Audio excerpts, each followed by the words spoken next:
రాజేశ్వరరావు గారి గురించి మాట్లాడుకున్నాం ఇందాక. రాజేశ్వరరావు గారి రికార్డింగ్ అంటే గాయని గాయకులు ఎవరికైనా దడ. ఒక్క అక్షరం తేడా వచ్చినా సరే ఒప్పుకోడాయి. కట్ అనేసరికి రిథమ్స్లో నుంచి అయ్యో అన్న సౌండ్ వినిపించింది. రసాలూరు రాజేశ్వరరావు అని అన్నాడు నారాయణ రెడ్డి. తాజ్ కోరమండలిలో పెద్ద పార్టీ అరేంజ్ చేశారు చక్రవర్తి గారు. ఇండస్ట్రీ మొత్తం కదిలి వచ్చారండి. కొంతమంది పుచ్చుకున్నారు. సో మ్యూజిక్ డైరెక్టర్ ఆ పాట ఇలాగా ఈ పాట ఇలాగా, ఆ టోటల్ ఆడిటోరియం అంతా సైలెంట్. టప్ప టప్ప టప్ప టప్పమని ఆయన కాళ్ళ మీద పడ్డారండి. ఆ దృశ్యం నాకు చెప్తుంటేనే గూస్ బంప్స్ వస్తుంది. రాజేశ్వరరావు గారి గురించి మాట్లాడుకున్నాం ఇందాక. అవునవునవును. సుశీల గారు పాడుతున్నప్పుడు అదే ఇన్సిడెంట్ చెప్పారు. అవునవును. రాజేశ్వరరావు గారి రికార్డింగ్ అంటే ఘంటసాల గారికి, బాలసుబ్రహ్మణ్యం గారికి, సుశీల గారికి, గాయని గాయకులు ఎవరికైనా దడ. ఎందుకంటే సప్తస్వరాలు ఉన్నాయి, సరిగమ పదని సప్తస్వరాలు ఉన్నాయి కదా. ఆ స్వరాల్లో ఒక్క అక్షరం తేడా వచ్చినా సరే ఒప్పుకోడు ఆయన. Is a perfectionist. తర్వాత ఆయన మాట కూడా వ్యంగ్యంగా సొరకేసినట్టు గమ్మత్తుగా ఉంటుంది అది. బట్ వినేవాళ్ళకి ఎంటర్టైన్మెంట్ ఉంటుంది. ఆయన మాత్రం నవ్వడం, మనకి నవ్వు వస్తుంది. బట్ అవతల పాడేవాళ్ళు మాత్రం భయపడుతూ ఉంటారు. అంత జీనియస్ కదా ఆయన రాజేశ్వరరావు గారు. ఒకసారి సుశీల గారు పాట పాడుతున్నారు. అప్పుడు లైవ్ ఇన్స్ట్రుమెంట్స్ కదా, పాట ఫినిషింగ్ వర్క్ వచ్చింది. వచ్చేసరికి రాజేశ్వరరావు గారు కట్ అని అన్నాడు. కట్ అనేసరికి రిథమ్స్లో నుంచి అయ్యో అన్న సౌండ్ వినిపించింది. రిథమ్ వాయించేవాళ్ళు. ఎందుకంటే మళ్ళీ మొదటి నుంచి, అప్పుడు పాట 5 నిమిషాలు ఉందనుకోండి, ఈ మొదట పాట నుంచి ఎవరు పొరపాటు చేసినా మొత్తం మళ్ళీ రావాలి, పాడాలి. కట్ అనేసరికి అందరూ ఉసూరుమన్నారు. తర్వాత సుశీల గారితో, అమ్మా సుశీల గారు, మీరు గానుకోకిల చాలా బాగా పాడతారు, కానీ ఇక్కడ ఏమిటంటే, ఇక్కడ నేను నా పాటని నేను చూసినందుకు ప్రొడ్యూసర్ గారు నాకు డబ్బులు ఇస్తున్నారు. మీరు నా ట్యూన్లోనే పాడాలి, మీరు నా స్వరంలోనే పాడాలి. మీరు స్వరం మార్చి పాడితే ప్రొడ్యూసర్ గారు నాకు డబ్బులు ఇవ్వరు. కాబట్టి మీరు నేను పెట్టినటువంటి స్వరంలోనే, నా బాణీలోనే పాడండి. మీరు ఏ సప్త స్వరాల్లో ఏ స్వరము కూడా మార్చొద్దు, మీరు చాలా బాగా పాడతారు, అందుకోసం కట్ చేశానమ్మా అని అన్నాడు.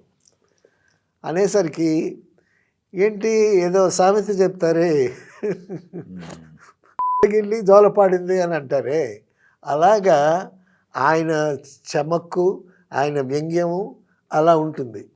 ఒకసారి ఘంటసాల గారు పాట పాడుతూ ఉంటే, ఘంటసాల గారు చాలా బాగా పాడతారు, అది చెప్పుకోవాల్సినటువంటి విషయం కాదు. సరే పాట ఒక మానిటర్ చేశారు, ఒక రిహార్సల్ చేశారు. చేసిన తర్వాత రాజేశ్వరరావు గారు అంటాడు, మాస్టర్ గారు, ఘంటసాల మాస్టర్ గారు అంటారు, ఘంటసాల గారు, మాస్టర్ గారు, మీరు పాడిన పాట నేను పాడినట్టు లేదని ప్రొడ్యూసర్ గారు అంటున్నారండి అన్నాడు. అప్పుడు ఘంటసాల గారు ఏమన్నారు తెలుసండి, అయ్యా నేను మ్యూజిక్ డైరెక్టర్ అయ్యి మీరు పాడినా కూడా వాళ్ళు అట్టయిగా అంటారండి అని గమ్మత్తుగా ఘంటసాల గారు తప్పుకున్నారు. సో ఈ విధంగా రాజేశ్వరరావు గారు చురకలు, చమ్మక్కులు, అంటే పర్ఫెక్షనిస్ట్ ఆయన రాజేశ్వరరావు గారు. ఆయన అనుకున్నది తూచా తప్పకుండా పాడాలి, ఎక్స్ట్రా పాడకూడదు. ఇప్పుడు అందులో ఏంటంటే, ఎవరన్నా ఎక్స్ట్రా సంగతులు వేశారనుకోండి, ఈయన ఎలవ్ చేశాడు అనుకోండి, అది అడ్వాంటేజ్గా తీసుకుంటారేమో అనేటటువంటి దృష్టి కూడా ఉండొచ్చు. అదే కదా. చక్రవర్తి గారు అటుపక్క ఇళయరాజా ఉన్న మ్యూజిక్ డైరెక్టర్, అక్కడ తమిళ్ తెలుగు చేసేటటువంటి ఎంఎస్ విశ్వనాథ్ గారు వాళ్ళంతా ఉన్నా కూడా చక్రవర్తి గారు ఒక మంచి పీక్లో ఉన్నాడండి. అన్ని సినిమాలు, రామారావు గారి సినిమాలు, నాగేశ్వరరావు గారి సినిమాలు, శోభనబాబు సినిమాలు, కృష్ణ సినిమాలు, అన్నిటికీ చక్రవర్తి గారి మ్యూజిక్. అక్కడ ఒక పక్క ఇళయరాజా గారు అద్భుతమైనటువంటి మ్యూజిక్ ఇస్తున్నా కూడా ఈయన స్వింగ్. ఈయన దగ్గర ఎంతమంది, రాజకోటి, ఈశ్వరరావు గారు, కృష్ణచక్ర, కీరవాణి, వీళ్ళందరూ ఆయన దగ్గర ఉండేవాళ్ళు అనమాట. ఇలా చేస్తూ చేస్తూ చేస్తూ ఒకసారి వాళ్ళందరినీ కూర్చోబెట్టి, ఒరేయ్ ప్రొడ్యూసర్లు, డైరెక్టర్లు మనకి మంచి ఫీడింగ్ ఇస్తున్నారు కాబట్టి నా బర్త్డే రోజున అందరికీ ఒక పార్టీ ఇద్దామరా అని అనుకుని తాజ్ కోరమండలో పెద్ద పార్టీ అరేంజ్ చేశారండి చక్రవర్తి గారు. అప్పటికే 400-500 దగ్గర సినిమాలు చేసేసాడు ఆయన, చేసేసాడు. సో తాజ్ కోరమండల్లో పెద్ద పార్టీ అరేంజ్ చేశారండి.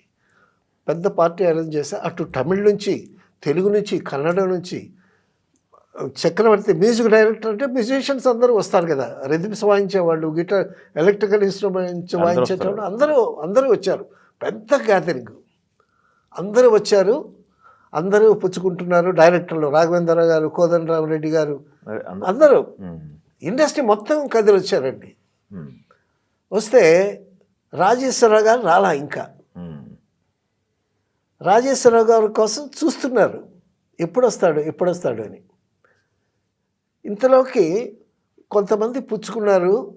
సో మ్యూజిక్ డైరెక్టర్ ఆ పాట ఇలాగా, ఈ పాట ఇలాగా, సుబ్బరామన్ దేవదాసులో ఇలా చేశాడు, కేవి మహాదేవుని ఇలా చేశాడు, పోహళైంది అద్భుతంగా సపోర్ట్ ఇచ్చాడు, ఇవన్నీ మాట్లాడుకుంటున్నారు. మాట్లాడుకుంటే ఫోన్ వచ్చిందండి, రాజేశ్వరరావు గారు వస్తున్నారని ఫోన్ వచ్చింది.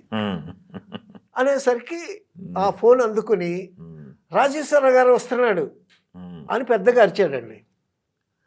అంటే వాడికి ఎంత భయమో, ఎంత భక్తో రాజేశ్వరరావు గారు అంటే. మొత్తం సైలెంట్ అయిపోయి ఉంటారు, అందరూ సైలెంట్ అయిపోయారు. ఆ టోటల్ ఆడిటోరియం అంతా సైలెంట్.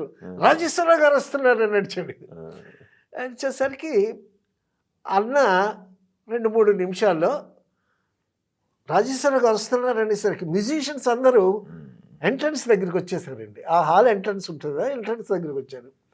రాజేశ్వరరావు గారు కారు వచ్చి దిగి, ఆయన సిల్క్ జుబ్బా, సిల్క్ లుంగి, సిల్క్ కండవ వేసుకుంటాడు. వేసుకుని కారు దిగి ఇట్ట వస్తున్నాడండి. ఆయన నడక గొడగ మొత్తం ఇట్ట వస్తూ ఉంటే అందరూ ఆపేసండి.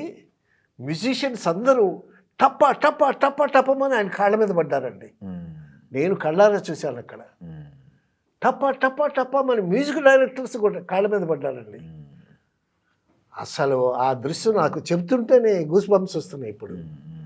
ఆ దృశ్యం చూసి ఇంతమంది మ్యూజిషియన్స్, ఇంతమంది మేధావులు ఆయన కాళ్ళ మీద పడుతున్నారా, అంత మేధస్స ఆయన అని అనిపించింది. అనిపించిన తర్వాత ఒక్కొక్కళ్ళు అంటుంటే, సార్ మీ దగ్గర మేము పిందులమండి, కాయలమండి, అది ఇది, మీరేంటండి మహావృక్షం అంటే ఆయన అంటున్నాడు, అవునయ్యా నేను మహావృక్షాన్ని, మీరందరూ కాయలు పిందులే అని అన్నాడు.